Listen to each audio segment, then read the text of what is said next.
Vous allez voir, il y a un logo qui va s'afficher sur la vidéo, je ne sais pas de quel côté. C'est le logo de l'EDUS. Alors l'EDUS, qu'est-ce que c'est? C'est une association de consommateurs. Alors EDUS, en fait, c'est l'acronyme de Association indépendante des utilisateurs de cigarettes électroniques. C'est une association uniquement réservée aux utilisateurs, aux consommateurs. Il n'y a pas de vendeurs, il n'y a pas d'industriel qui est présent. Et en fait, cette association-là a été mise en place pour, allez, on va dire défendre les droits des vapoteurs, des consommateurs vapoteurs, parce que vous savez que dans le courant du mois, au Parlement européen va se décider pas mal de choses sur la cigarette électronique. Ça fait un petit peu peur dans le sens où il y a pas mal de choses qui nous pendonnaient. Ça peut être de fait de classer la cigarette électronique comme un médicament, ce qui veut dire une distribution exclusive en pharmacie. Ouais, super. Vous notez l'ironie dans mon super. Ça veut dire également que tous les petits arômes qu'on a l'habitude de commander à droite à gauche, n'auront plus le droit de les vendre, n'auront plus le droit de les fabriquer. Ça m'énerve parce que on est sur des produits de bonne qualité. Je pense à des produits comme Vape Cocktail par exemple, ou ce genre de choses qui sont des petites structures qui font des produits de qualité en respectant un cahier des charges, en respectant les normes en vigueur d'un point de vue législation, donc c'est génial. Et ces gens-là vont se retrouver, je vais pas dire à la rue, mais vont se retrouver dans la merde parce que il leur faudra une autorisation de mise sur le marché pour leurs produits. Ok. Alors, je sais pas exactement comment ça fonctionne d'un point de vue légal et tout ça, mais à mon avis, ça coûte du pognon. Après, il va falloir les distribuer en pharmacie. Les pharmaciens ont déjà leurs fournisseurs attitrés, qui, donc ça va être la galère, je pense, pour ces gens-là, si jamais ça venait à se produire. C'est pas top du tout. Surtout qu'en plus, en pharmacie, vous imaginez bien que entre une boîte de suppos et un flacon de sirop pour la toux, n'imaginez pas que le pharmacien ou son employé va vous renseigner sur un liquide. Donc après, on aura le choix gourmande et gourmande. Les cadres seront faits, quand je dis cadres, il va y en avoir plus, moins, j'en sais rien. Les cadres seront faits par l'industrie pharmaceutique. On va retrouver des grands noms du genre Aventis, du genre GlaxoSmithKline et compagnie. Enfin bref, des grosses boîtes qui n'ont qu'un intérêt et un seul, c'est pas d'améliorer notre santé, c'est de faire du pognon. Ça c'est clair. Donc voilà, on va retrouver le flacon de 10 ml à 20 €, ça va être la fête, et on va vaper de la merde sans goût. Ce qui dans un sens c'est pas plus mal, mais bon, voilà quoi, ça nous pend au nez. Autre truc qui potentiellement nous pend au nez, c'est que ce soit classé comme un produit évoquant le tabac. Alors produit évoquant le tabac, on en a déjà parlé, j'en ai déjà parlé dans une vidéo, c'est du foutage de gueule manifeste. Voilà, est-ce que ça évoque le tabac? Non. Est-ce que le fait que je l'utilise évoque le tabac? Voilà, je recrache de la vapeur, ça peut inciter des gens à fumer. Ouais, bon. Voilà. Vous voyez ce que j'en pense? Le problème d'un produit évoquant le tabac, ça implique une distribution exclusive en bureau de tabac. Et oui, donc c'est top pour nous vapoteurs qui sommes d'anciens fumeurs, parce que grosso modo, on va nous dire d'aller chercher nos produits de substitution dans le lieu, dans la tanière du diable, quoi. C'est-à-dire que, voilà, imaginez aussi le conseil que vous allez avoir, on en a déjà parlé aussi, le conseil d'un buraliste, c'est magnifique. Moi, je dis pas ça pour tous les buralistes, je les connais pas tous, mais tous ceux que j'ai pu fréquenter en 23-24 ans de tabac, jamais ne m'ont donné un renseignement, quoi. C'est bonjour, je voudrais ça, tenez, c'est temps, merci, au revoir. Et merci, au revoir, c'est quand on a de la chance. Donc imaginez bien que voilà, le produit va être super mal distribué, super mal foutu, sauf si des industriels du tabac, genre Philip Morris et compagnie, Reynolds et tout ça, sortent leur modèle. Ils sont déjà en train d'y penser, ils y ont déjà pensé, ils ont commencé déjà à tester leur modèle. On va se retrouver avec des merdes qui vont coûter un bras, dont les liquides auront le goût que la marque veut qu'elle ait. Donc généralement le goût de sa clope, et rien ne dit qu'ils vont pas rajouter dedans des merdes qu'ils mettent déjà dans leur clope pour qu'on devienne accro. Donc Super plan aussi, sans oublier que bien entendu ça va être taxé.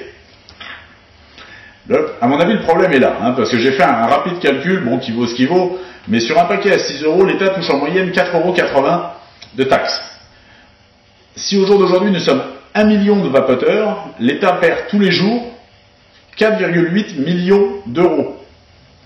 Vous multipliez ça par 365, on arrive à 1 milliard et quelques à la fin de l'année.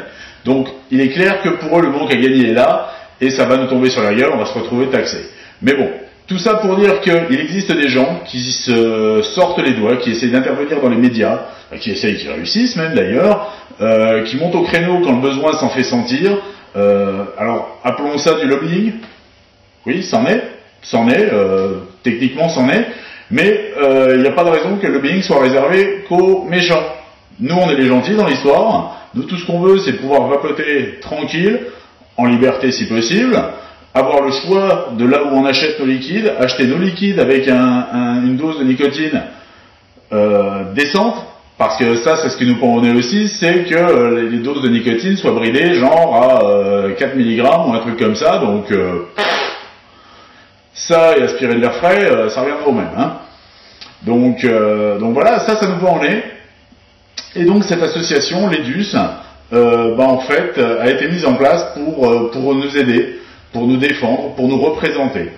Donc, si j'en parle aujourd'hui, c'est pour vous dire que déjà ils ont mis en place une pétition.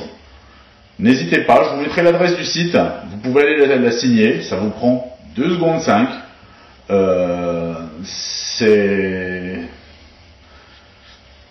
C'est une pétition, on est bien d'accord. C'est pas forcément ça qui va faire avancer les choses, mais en tout cas, ça va contribuer à faire avancer les choses de manière sûre. Pour vous dire, hein, j'ai aujourd'hui, pas aujourd'hui, mais j'ai 41 ans. Ça va être la première pétition que j'ai jamais signée de ma vie. Voilà, tout simplement parce que, j'aimerais bien. J'ai découvert la vape il y a quelques mois. J'apprécie. Ça m'a permis de ne plus fumer de cigarettes, plus une seule.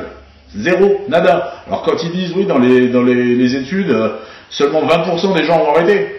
Ok, très bien, mais c'est déjà 20% de vie sauvée. Dont la mienne. J'espère. Enfin bref, tout ça pour dire que signer la pétition, ça ne vous coûte absolument rien.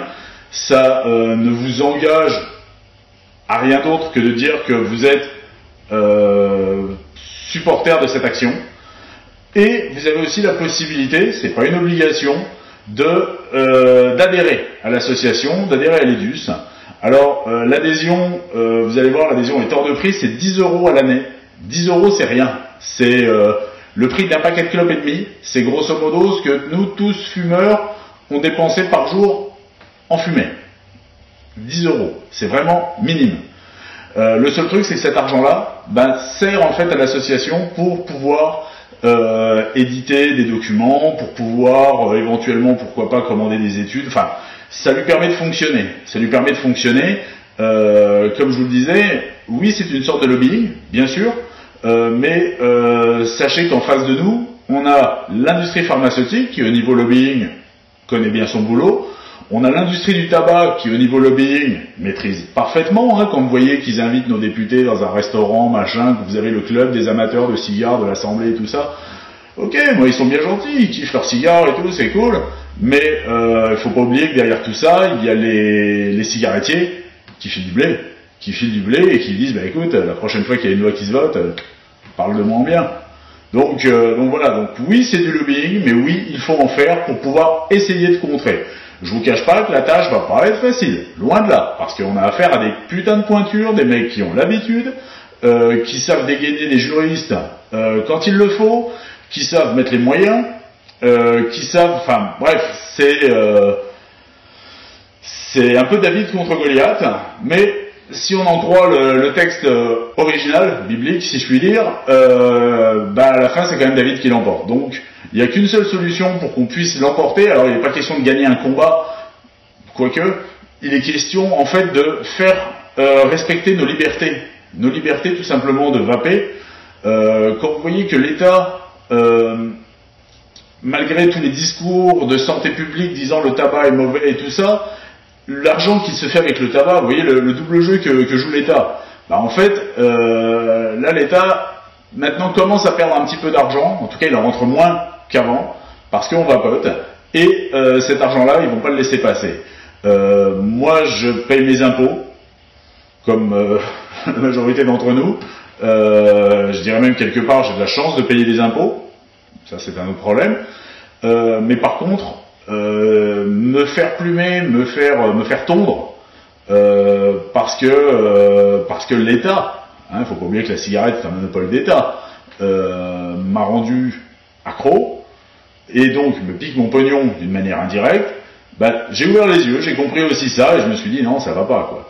Donc là, je vapote, mon pognon, je le donne à qui j'ai envie de le donner, je commande mes liquides à droite, à gauche, là je vais en faire moi-même, ce qui m'empêchera pas d'en recommander d'autres de toute manière, c'est pas le souci, c'est juste pour essayer, pour l'expérience, c'est aussi le fun, le côté un petit peu geek du vapoteur, c'est que on a envie d'essayer plein de trucs, donc voilà. Mais au moins, je suis libre de dire mon pognon, je le donne à tel ou tel ou tel commerçant. Certains sont très bons, d'autres, si je vois les vidéos qui traînent sur YouTube et tout ça, des fois on a affaire à des gens qui se sont mis dans le business parce qu'ils voyaient juste un intérêt de se faire un peu de pognon. Ok, bah une fois qu'on les connaît, on n'y va pas. C'est tout. Par contre, il y a des gens qui sont compétents, qui croient en leur métier, qui croient en leurs produits, qui nous permettent d'avoir accès à autre chose que justement les merdes qu'on va pouvoir trouver en pharmacie ou en bureau de tabac. Hein, je pense à des conneries genre Cigartex ou Ed Silver ou machin qui sont... Voilà, faut arrêter, ça n'a rien à voir avec de la vape. Je comprends que les gens qui essayent ça arrêtent la vape et puis se remettent à la clope parce que c'est immonde. Mais voilà, donc en fait, c'est un produit qui est jeune, c'est une profession qui est jeune. Il y a du ménage à faire, il se fera tout seul, à la seule condition qu'on puisse le laisser faire en liberté. Et pour ça, on a besoin de convaincre nos parlementaires, que ce soit nos députés en France, que ce soit les députés européens, que le vapoteur, il n'a pas envie qu'on vienne lui casser les couilles. Tout simplement, il n'a pas envie qu'on vienne lui casser les couilles, à l'obliger à aller acheter ses liquides en pharmacie ou au bureau de tabac, tout simplement. Le truc, il est là. C'est une question, à la base, je dirais, de liberté, tout simplement. Au jour d'aujourd'hui, la cigarette électronique est taxée comme un produit de consommation courante, c'est-à-dire que vous avez dessus une TVA, comme sur tout ce que vous avez acheté. Tout ce que vous achetez, vous avez une TVA dessus, là elle est aux alentours de 20%, hein, un petit peu moins, enfin bref, on va pas rentrer dans les détails. Dites-vous que si l'État met la main dessus, votre liquide qui vous coûtait, on va dire, allez, 5 €, il va vous en coûter 15. Clairement. Hein, le prix va se retrouver multiplié par 2, 3, 4, sans problème. Tout ça pour ramener du pognon dans les caisses de l'État. Alors j'ai rien contre le fait de mettre du pognon dans les caisses de l'État, il en faut, bien sûr. Mais par contre, j'aime pas qu'on me mette le couteau sous la gorge pour le mettre ce pognon-là. Vous voyez ce que je veux dire? Le truc, il est là. Donc, voilà. Donc, n'hésitez pas, si de près ou de loin vous êtes touché par la cigarette électronique, si vous êtes utilisateur, bien sûr, si vous faites partie de la famille d'un utilisateur, surtout si, comme par exemple, c'est pour mon cas, un fumeur qui s'est mis à la cigarette électronique, qui va se réussir à se dégager du tabac, de tout l'engrenage du tabac, grâce à la cigarette électronique, signez la pétition, ça vous coûte rien du tout, signez-la. Et n'hésitez pas éventuellement, 10 €, c'est pas grand chose, je sais que pour certains, 10 €, des fois, ça peut représenter une somme. Je suis bien d'accord. Mais, bon, voilà, quoi. 10 €, dites-vous que 10 €, c'est pas grand chose. 10 €, c'est le prix d'un paquet de clopes et demi. Et encore, maintenant, j'ai pas suivi l'actualité depuis les dernières augmentations, mais voilà, quoi, je crois que le paquet il est à 6 et quelques, donc vous voyez, c'est rien. Pour un ancien fumeur, franchement, 10 € c'est une broutille. Mais par contre, 10 € plus 10 € plus 10 € plus 10 €, ça va permettre à l'EDUS d'avoir des moyens, de pouvoir avoir des moyens éventuellement, pourquoi pas, de payer un avocat, de payer un juriste, tout simplement pour défendre la cause des vapoteurs. Voilà. Écoutez, j'ai encore fait un petit peu long, je suis désolé, mais quand le sujet me tient à cœur comme ça, j'aime bien détailler ma pensée. Voilà. Donc c'était la petite vidéo mise au point et non pas coup de gueule parce que c'est absolument pas un coup de gueule, mais je vais pas dire. Voilà, faites-le quoi. Faites-le, c'est rien. Signer une pétition, c'est rien. Le geste n'est pas anodin. Attention, on est bien d'accord que le fait de signer une pétition, quelque part derrière, vous avez la volonté de l'engagement. Mais bon, c'est tout. On va pas venir vous chercher après en disant ouais, t'as signé ça, voilà. Signer la pétition, ça donnera du poids dans les négociations à l'EDUS. Et si jamais vous avez 10 euros dont vous savez pas quoi foutre, voilà, vous adhérez. C'est voilà quoi. Pour les vapoteurs, pareil, 10 euros, c'est quoi? C'est deux bouteilles de liquide. Ok, ben voilà, 2 bouteilles de liquide en moins, vous mettez 10 euros dans les poches de l'EDUS. Ça ne peut qu'aider je veux dire, notre combat, notre cause, appelons ça notre cause. Voilà quoi, tout simplement. Sur ce, je ne vous embête pas plus pour le moment. Donc, vous l'avez vu, des petits produits sympas à tester. Je vais y revenir. Le do it yourself, faites-vous plaisir, qui commence donc à germer dans mon idée. Enfin, il est plus que germé parce que là, j'ai donc tout le matériel pour commencer mes liquides d'une manière sereine et simple. Et je vous ferai partager mes impressions sur la chose. Voilà. Sur ce, je vous souhaite une bonne vape. Et j'espère pouvoir vous la souhaiter encore longtemps. Une bonne vape et à bientôt. Allez, salut!